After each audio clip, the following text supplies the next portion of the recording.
Hello there. I'm going to be documenting the construction progress of my Lego train layout.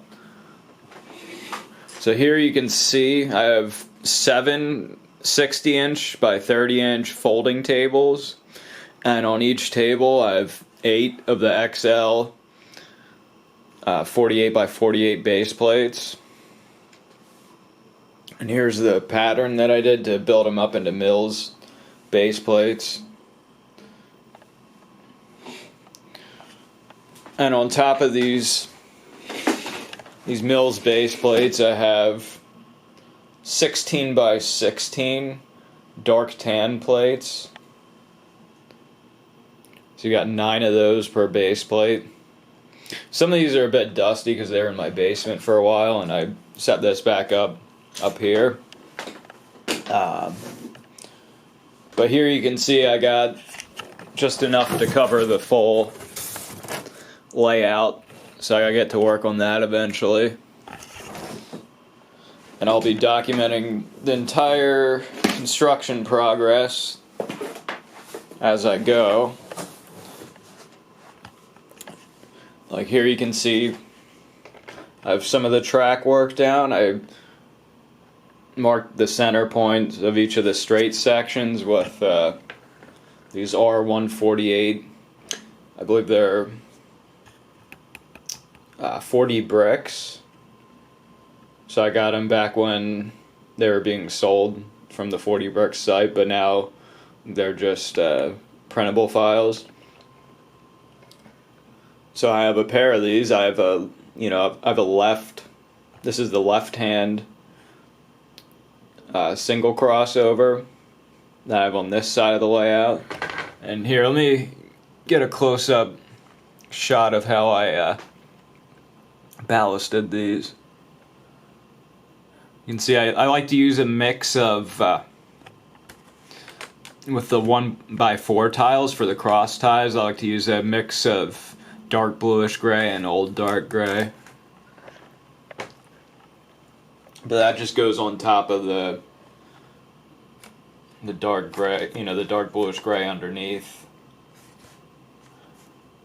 I cover it in light bluish gray because that's my preferred color for the ballast, and then here and there I have some olive green because a lot of times you see moss in between the rails on tracks. And this is just right here, a lot of my straight sections are just the old 9-volt track.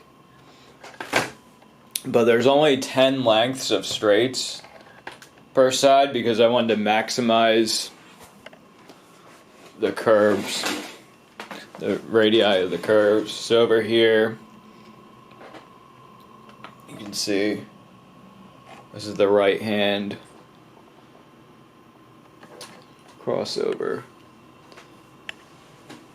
And here I started some BrickTrax R104 switches to go into these sidings here. But I still have to finish the track work here, and I started to whip up something, but that's going to be all filled out when I'm done. Eventually, my goal is to have all 9-volt track, so eventually these switches here, these power function switches, the BrickTrax R104 and the 40 bricks ones, since they're not 9-volt, I might eventually replace them with my own 3D printed designs. But that would be far in the future, because I'm gonna go with power pickups. So the whole track doesn't have to be 9-volt, but it would be cool to eventually power the whole thing with 9-volt instead of just a couple sections. But yeah, my ultimate goal is to use power pickups just to generate additional power as locomotives are. And I still have to rebuild my locomotives because they're a bit dated. I haven't gotten around to... I just recently updated the boxcar and the caboose. Those designs. But my passenger cars and locomotives, I'm going to do some work before I show those off. And I'll make a separate video of each car, of each rail car. and also my own custom 3D printed parts. Those will be in a later video, but this initial video is just to show off the initial progress of the layout before it gets covered. And then, you know, I'll make an updated video once I get all that covered and everything. And once I start to begin the curves, which the outer curve is going to be R152, and the inner curve is going to be R136. And they're going to start here and go all the way to the end there.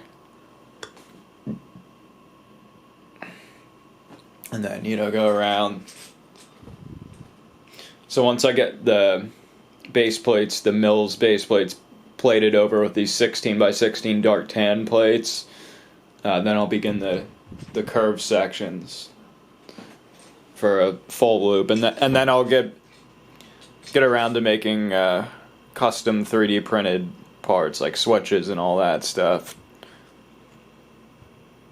But initially, I'm just going to do the curves and these switches here, and then I'll probably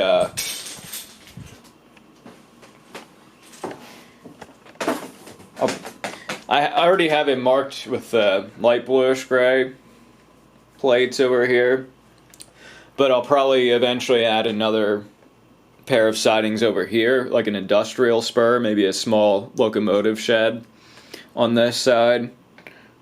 And initially I'll probably just put straight sections in here, just so I have a full circuit, and then, you know, later when I get around to it, I'll put some more switches in there.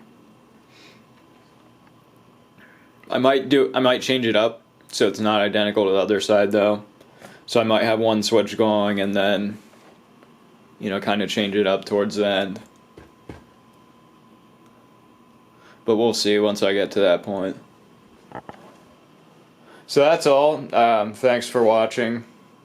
And I'll keep you updated with the construction progress of this layout. And that's all for now.